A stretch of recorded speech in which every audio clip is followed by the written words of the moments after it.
Hey, everybody, and welcome to Potato Shot Podcast right here on YouTube. I'm Brian. And I'm Iron Dutch Murdoch. And we've brought you here today. First and foremost, let's start off. We want to wish Hal Linden a happy 90th birthday. Yes, sir. He is Barney Miller. Go to YouTube, check it out. Maybe go pay for the series. Give that man a little love. 90 years old. He's almost a century old. And so, all right. Now, here's what we really wanted to talk about today. Let's talk about the Zack Snyder cut of Justice League. We watched it last night on HBOMax, and we'll just give our personal opinion of it. Let's do it. Well, on a scale of A to F, I'm going to have to give it, I thought about it quite a bit last night. I'm going to give it a C. The reason for that I give it a C is, I think, because of the length. Okay.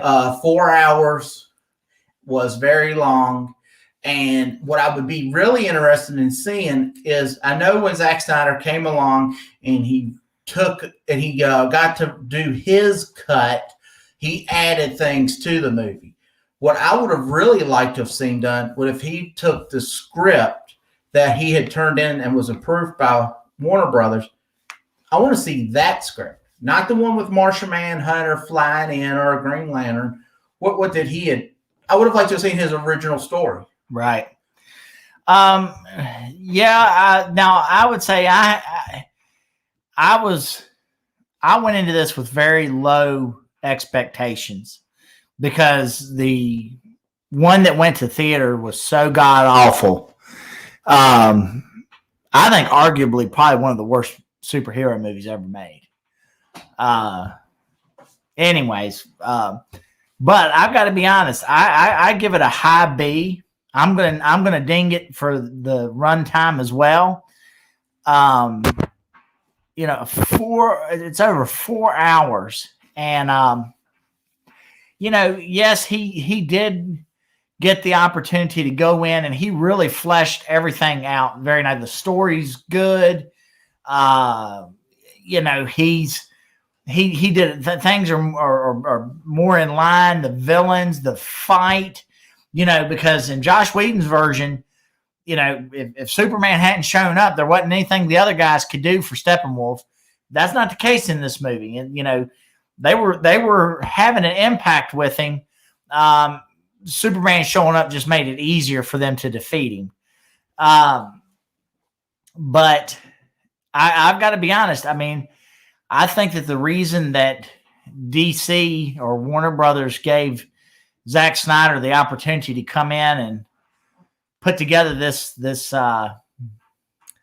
Titanic film of his was I think that they're trying to save the DC universe, as far as the movie universe, that is. There was a lot of things that he did right with these characters in this movie. Now, that being said, I still think one thing that me personally, I think he's too dark. Like this, Batman versus Superman ended with a funeral.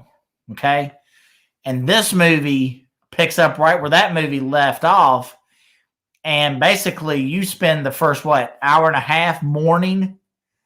And so, I mean, it's very depressing.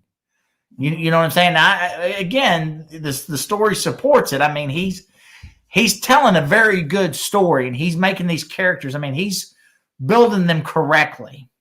But I don't know. I'm going to tell you, personally, I'm tired of the death of Superman story arc. It worked in the comic books, but they have failed miserably to translate that over into the movies because nobody believes it. Right. You know what I'm saying? Nobody believes that Superman's going to stay dead. They just don't believe it. And so, I don't dig it. And, but I do think that he set up enough here And what he did with Darkseid and those guys was phenomenal. I feel like when I look at Darkseid versus Thanos, as far as in comparison of the two, Darkseid looks evil. Darkseid doesn't look like anybody that you want to trifle with. Not that Thanos. I mean, Thanos was a very big individual, but Thanos did not. I did not look at Thanos and go, "Oh, that's the embodiment of evil." Whereas I look at Darkseid, man, and it's like he looks like he's evil. There's nothing inviting about Darkseid. Right. He looked impressive. The problem was, with the boxes, when you start really watching a movie, you're feeling like it's a ripoff. And I know it wasn't, but it felt like a ripoff of Justice League and the Infinity Stones, and they're trying to collect the boxes and, change. And I know it might be a little bit different and things, but it reminds me a lot of when the Road Warriors went to the WWE, and then you had Demolition there. Even though Road Warriors were first, you had they saw it as they were the copycats. Overall, I thought the way he did the story, he definitely cleaned it up. I felt like he gave a little bit more life to all the characters, and I was happy to see that. He gave a lot more life. I think he did the characters justice this time. Absolutely. Too bad that this wasn't released initially. Yeah. And because Josh Whedon really, it was rushed. I don't know who went in there and said, you got to make these adjustments and changes. I would really like to know, because it's almost like hot potato. People are passing around the blame. So, one thing that disappoints me about the fact that Josh Whedon absolutely butchered Justice League going out to theaters was he had just came off of doing phenomenal work with the Avengers. Right. And so in theory, here's a guy that is very talented and he knows how to build a team movie. Now, was he kind of dictated to and said, hey, this? I don't know.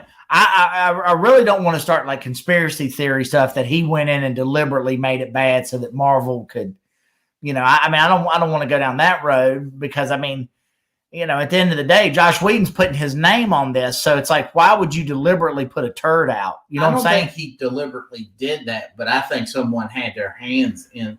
They had to have had their hands trying to dictate, to make and I don't know why, because I think what you saw with Zack Snyder, it was better. My biggest issue I had with it was because it was 4 hours. Right. Because initially when I sent out a message to one of our friends, he said, what did you think? I said, I give it a B. And and then I thought about this morning, and that's when I started really going, I really feel more of a C, just because I would have almost, what I would have done? I would have liked to see, I think Netflix took The Hateful Eight, and they broke it, and that's a long movie by Quentin Tarantino, and they broke it up into series. Yeah. I would have just took this, and since he had what, 6? Was it 6 or 6? 5? I think it was 6 parts. The epilogue. Yeah, and the epilogue. And I would have probably tried to just cut it. Maybe you could have broke it into that. I don't know. It just made me feel like it took such a long time before we got to see Batman, before we got to see Superman. Right, but again, I understand why they were doing it. Yeah. But I agree with you, though. I think not that this movie is without its. Obviously, we can be critical of it and point out things that we didn't like, but I think on the surface, without getting stupid nerdy on it, the biggest detractor to this movie, and I think that's gonna hurt it in most people's opinion, is just simply out of the fact that it's so long. But where he breaks it into parts, it's conceivable that you can say, okay, I'm going into it. I know it's a 4-hour movie. I'll watch it, and then it reaches, but each part comes to I don't want to say comes to an end, but it'll run a segment and there's a break, so you could stop it. It reaches a natural progression where you could say, all right, I'm gonna stop here for now, right, and then come back to it, which was smart, because that gives people. If we would have said, look, I want to start watching it, but I don't have 4 hours to dedicate to sitting down and just watching it straight through right now. we could have broke it up. Right. And then what would happen is you would forget what part was I at? What was the length? Right. You know, so then you're going to have to rewatch or you might fast forward too far. No, overall, was there anything that I would have liked to have seen done besides it being shorter? I really liked the fact that when they did fight Steppenwolf, it was a team effort. Yeah. And like I liked how Batman stayed on the outside because there was a Ben who watched with us last night. He was talking about when the original movie, Batman was getting beat up in the Joss Whedon. Right.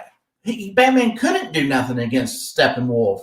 Right. But it made a lot more sense him staying on the outside shooting parademons. Yes, using their weapons. Mm-hmm. That made sense. I really liked that. But like I said, it wasn't just, hey, if Superman don't show up, then they're going to just no. They could have absolutely beat Steppenwolf without him. Right. It would have been harder for them, but they were making headway. They were and without giving too much away here. Give it away. If you haven't watched it, this is a spoiler. Well, but at the end of the day, Wonder Woman's the one that ends him.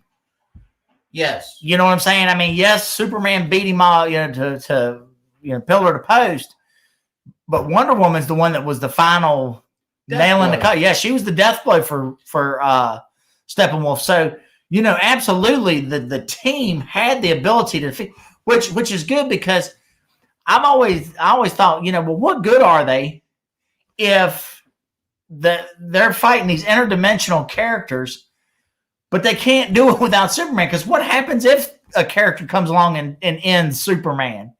Right. What are we? We're just SOL. You know what I'm saying? But I think that he did a very good job with Darkseid. I enjoyed seeing Jared Leto's Joker return. What did you think of his portrayal of the Joker? Because now you actually got to see him. It was still do something because it was still very limited with what you did get to see. But Jared Leto is probably one of the most talented actors in Hollywood. Give that man a fair shot at doing a Joker. Do you see what I'm saying?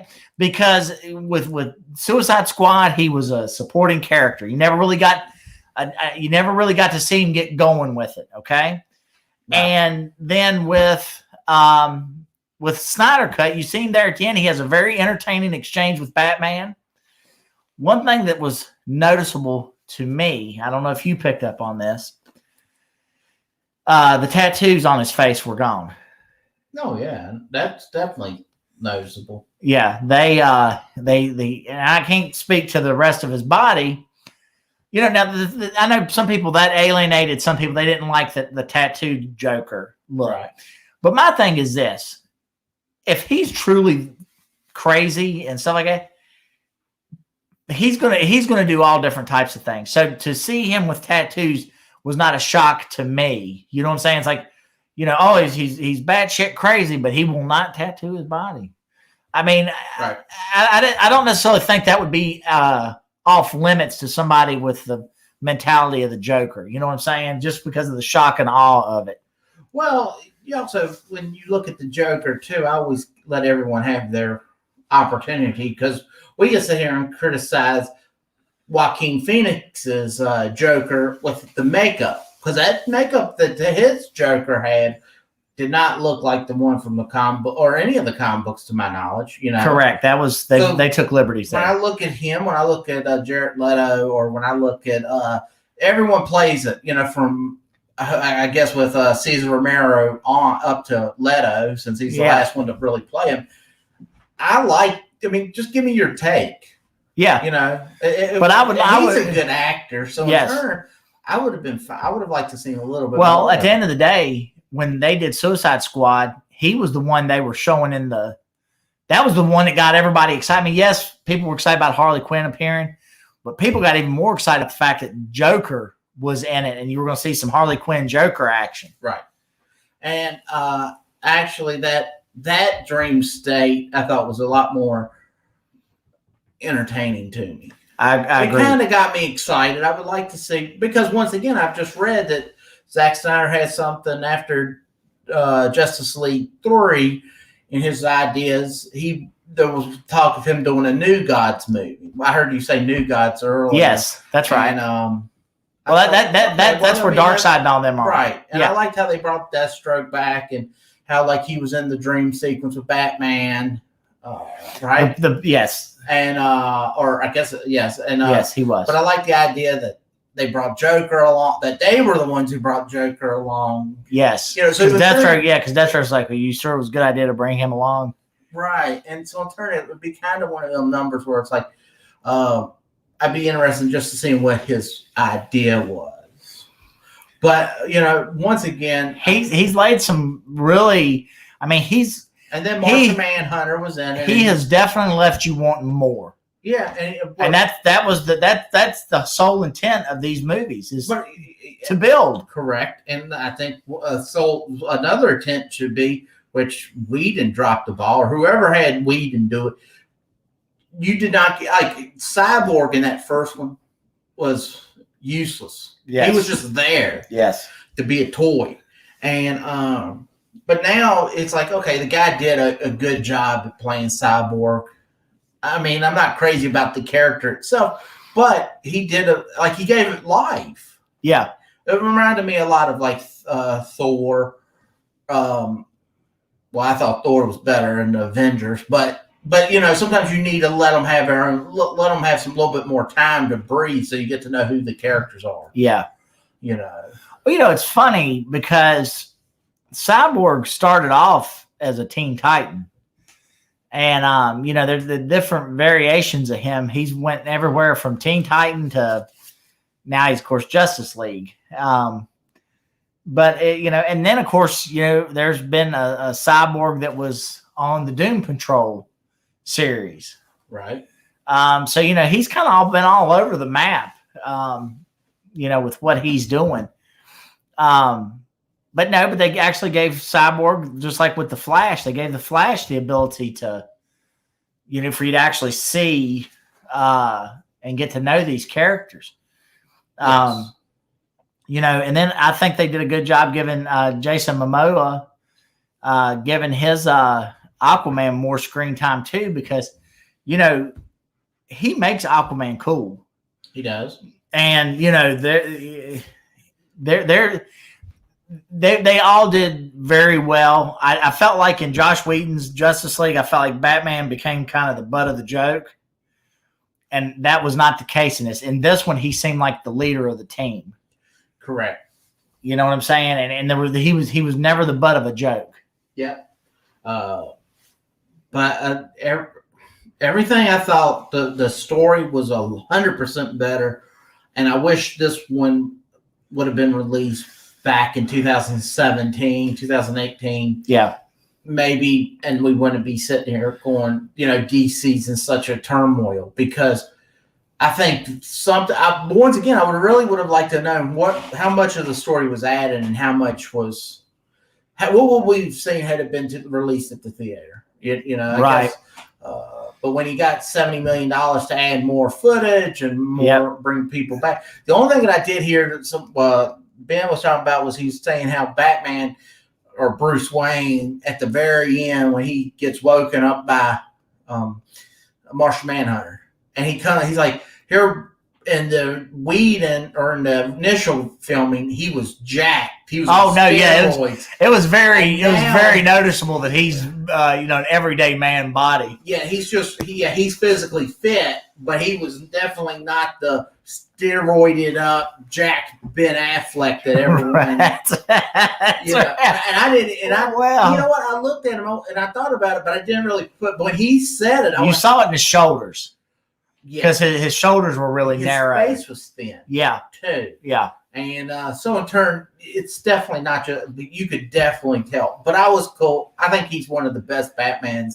Yeah. I mean, obviously, I've always said that I think that Michael Keaton's my favorite out of everyone that's portrayed Batman. But I think Ben Affleck comes in second. Yeah. Well, I wouldn't say second. He does a good Batman, that's for sure. And I think Batman with Zack Snyder telling the story is excellent because Zack Snyder gets into that 300 and the ultra violence and stuff like that. So Batman under Zack Snyder has been really good. Right. And I liked Man of Steel. I know that was panned by some people, but man, he got down to business, man, and Superman was fighting in that one, and I liked that. Correct. I liked it. I liked the. Now I personally think they squandered General Zod. I don't feel like they should have killed General Zod off because there to me there's a lot more story that can be told with General Zod. You know what I'm saying? Another thing that, and again, this is going back to Batman versus Superman. But instead of making Doomsday, why didn't Luthor harvest the DNA of General Zod or something? I don't know. When are we going to see Bizarro? You know what I'm saying? I don't know that we want to see Bizarro and Zack Snyder because it's going to be like God knows what we'd see. But being here or there though, and another big time Superman villain that has yet to get any screen time is Brainiac. That was always the rumor that Brainiac was going to be in, I think, Man of Steel, wasn't it? But I remember reading somewhere that was the big rumor for a long time, and then it was General Zod. And I enjoyed Man of Steel. I did not enjoy Batman versus Superman.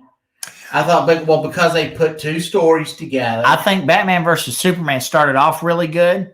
I liked how Batman felt some kind of way about the destruction that Superman fighting the other Kryptonians, how that created, some angst there. Right. And I appreciated the fact that he felt like, look, man, we've got to have a way to destroy this guy if he used to ever turn on us. So I liked that, but I felt like that as the movie progressed, right, it just moved itself away from what was making it good. I think the other thing that I would have liked to have seen Zack Snyder change, which he did not, was I would have loved to have seen him get rid of that digging up Superman's body. I would have, we've said that in the past. I'll say that they do a better job explaining it though, because with it is a little bit better with the mother box providing, it changes, it undoes things that. So you know what I'm saying? It wasn't so much like Superman was like Frankenstein this time. Right. I don't know, man. I still got a problem with the fact that they resurrected him from dead flesh. I would have preferred to see him come back like he did in the comic book. Yes. Bring him out to the sun or take him to, something.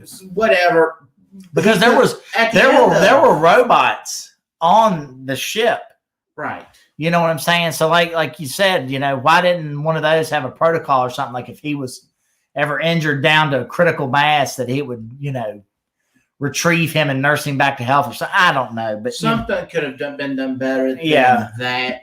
And I tell you, the third thing is I did not like how Cyborg's suit took over when he was in danger. He had no control. So at any point he could easily slip into he cannot override this. Right. And he's gonna have to fire. He's like the walking cop and RoboCop. I can't remember whatever the hell that damn thing was. Oh, yeah. And people say freeze, and people would freeze, and it would just like gun them down. Yeah. That's what his suit's like. Yeah, that's right. All right. Is there anything else you got to say about I think it was good. I definitely recommend checking it out, and I'm going to be curious to see what comes from this, because I do feel like this was a success for them. I do feel like that Zack Snyder saved the franchise in a sense if they're going to try to rekindle it, because he definitely did a very good job with this one. So, right. And so that's about it. If you haven't already, please go down there, click the subscribe button, hit the notification bell, follow us on all of our social media. It's running down across the screen, or it's down below in the description. And until next time, I'm Brian. And I'm Iron Dutch Murdoch. We'll see you later.